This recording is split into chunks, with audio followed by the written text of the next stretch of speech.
Anbernic have gone all modern. No more IPS screen on this one, it's OLED.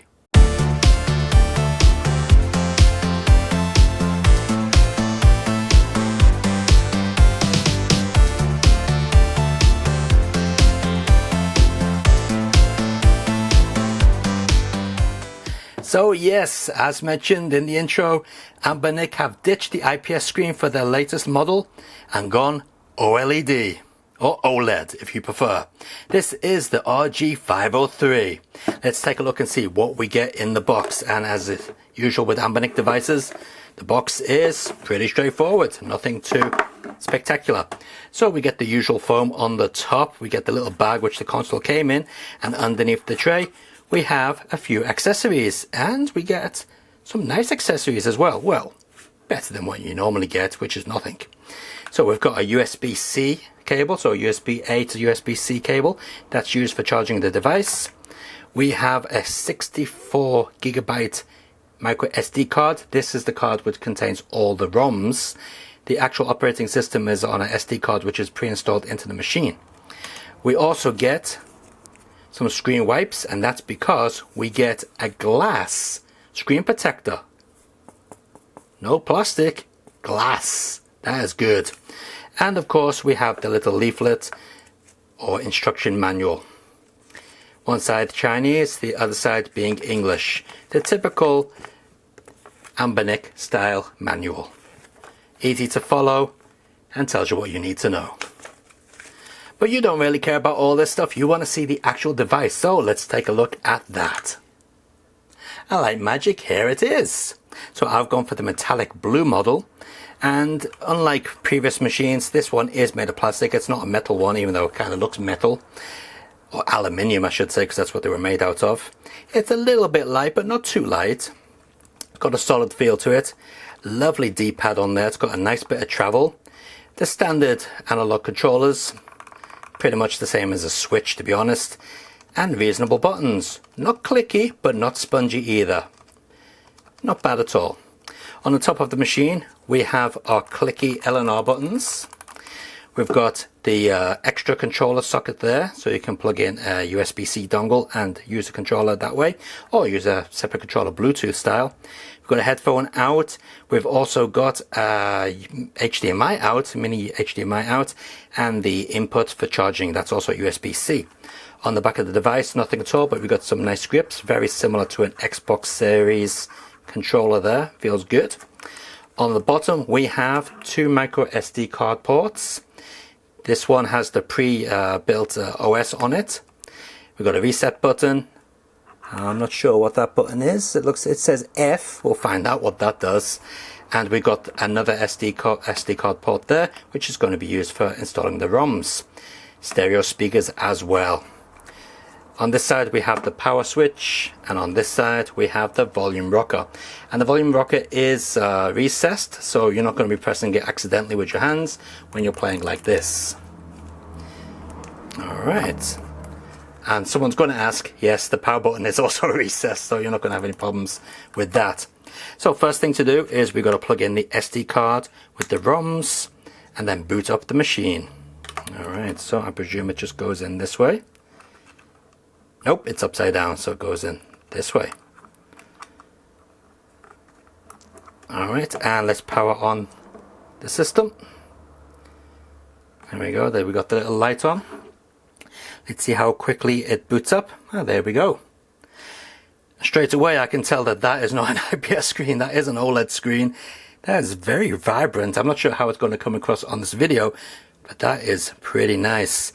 Oh, it's just gone off as I was about to show you the different angles. Okay, so look at that. You can see that, you know, that's pretty much vertical to the camera lens there, and you can still see it. That is a nice screen. Black's all black. Oh yeah, it's not getting washed out in any angle. Nice stuff. Okay, let's get a little bit closer and take a look at this device. So here we are, nice and close to the device. I don't know if you can hear that, but it actually has some music in the background. Yeah, I'm going to turn that down because we don't want Nintendo getting on our case, do we? Alright, so let's take a look. We've got our usual type of interface here.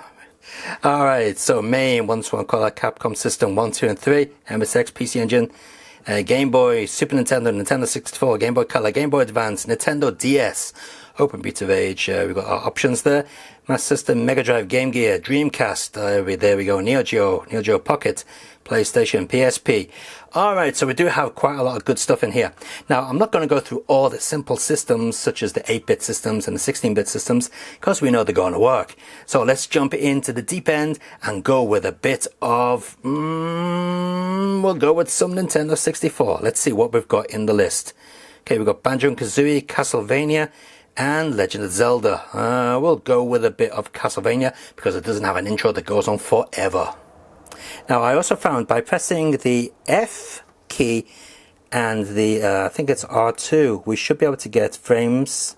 There we go, we got our frame rate showing there. Currently, it's at 59.81 frames per second.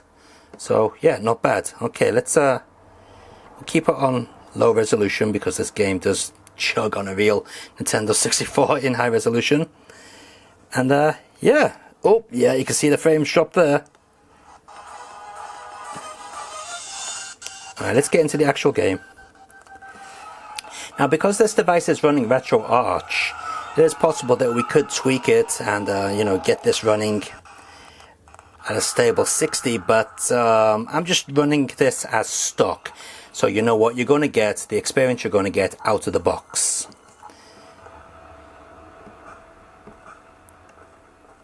I can't control the bloody thing. What's going on?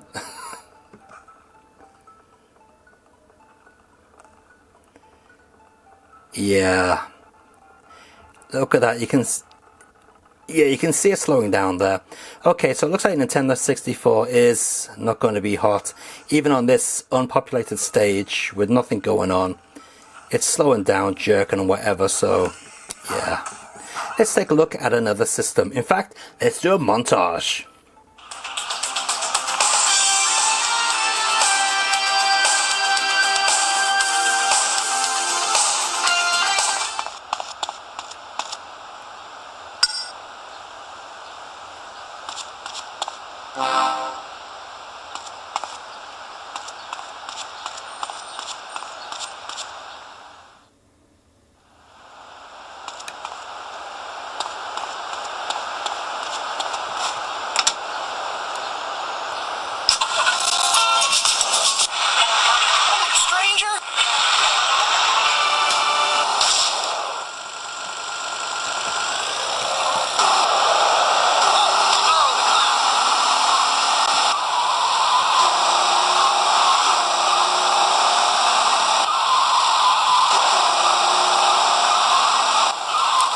Round one. Fight.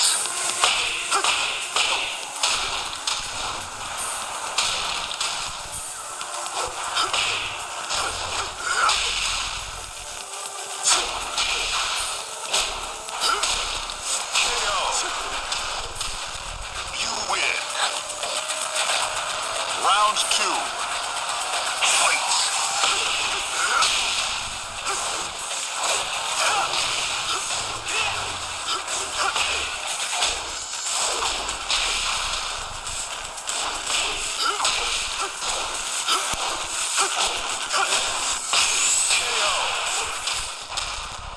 You win. 了解。すぐに向かう。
versus Ivy.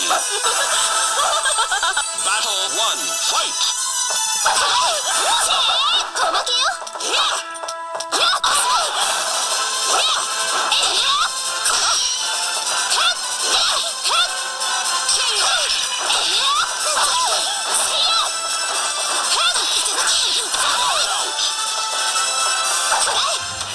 So now you can see we've got the Anbernic on the TV.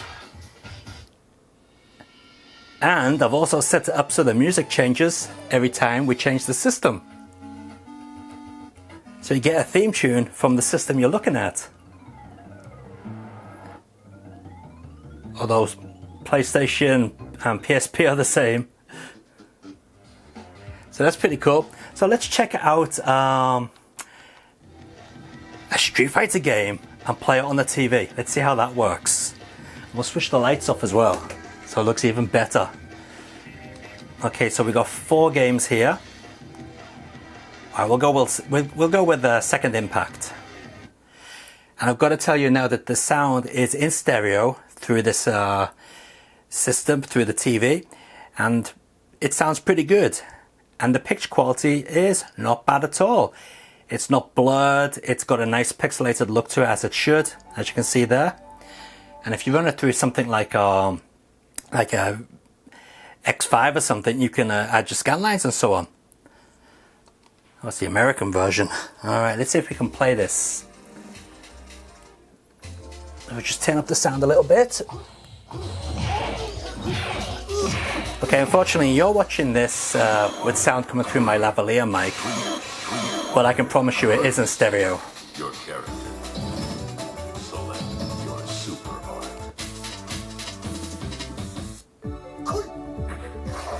art. Sounds good. Fight.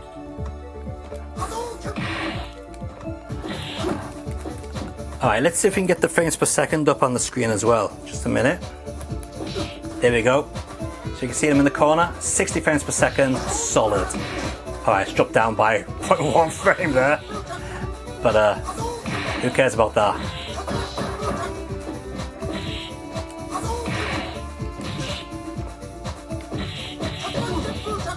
And this D-pad is really nice to use. Look at this. I got no problem at all pulling off the moves. And to prove that that is me playing, I'm going to try and do it. Oh, you can't see, can you? Just put the lights on and prove that it is me playing. Here we go. Using this D-pad.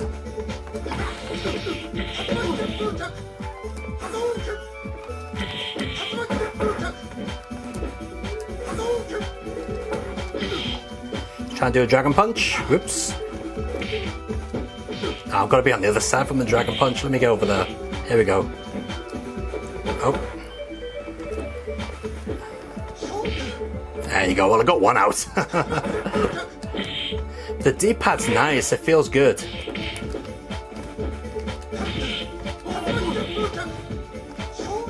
There you go. Not bad at all. Okay, let's check out another system and we'll keep the frames per second switch on.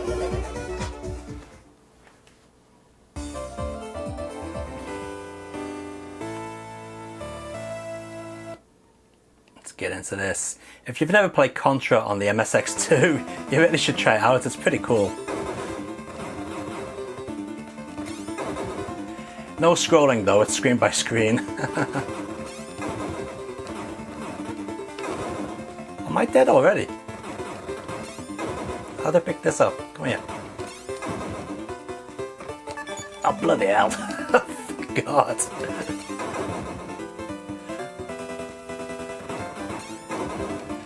I mean, it might be more colourful than the NES version, or the Famicom version, or the NES, whatever you want to call it. But it's certainly not as easy to play. Characters are a lot stiffer. Alright, there you go, that's MSX2 emulation for you there. Let's take a look at the next system. Wow, pea green on a 4K screen. Okay. Michelangelo all day long.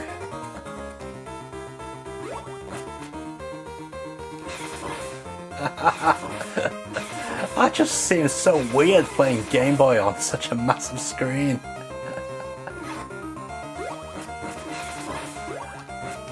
Oh, hang on, we've got to get the frames per second on the screen, haven't we? Here we go. Here we go.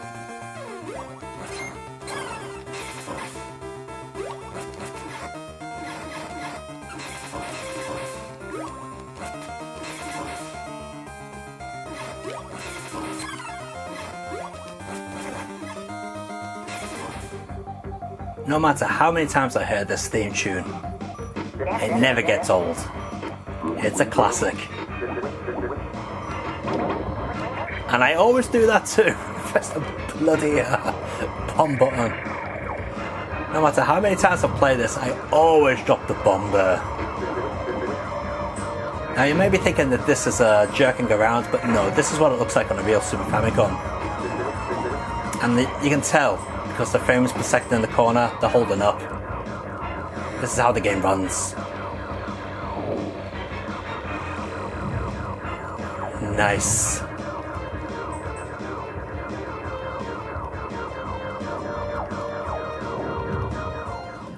Okay, final thing we're going to take a look at is the Open Beta Rage, see how it runs. We've got a few built in here. I'm going to go for... we're going to go for the Night Slashers one. That's my favourite one. I'm going to turn the volume up a little bit as well so you can hear it. Fortunately, this one's stretched out of our proportions. But I can fix that using the TV, no problem at all.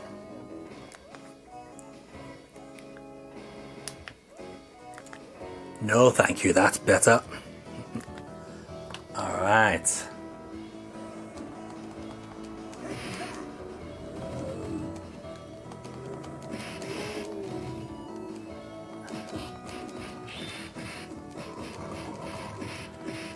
Oh, that's just perfect. Excellent. So it looks like we can use Open Beta Rage games on here as well without any issues. Alright, so let's take a quick look at the settings on this machine. So when you're in the menu system, pressing the select button brings up a nice little menu where you can customize your game lists and so on, change a couple of game options and things like that.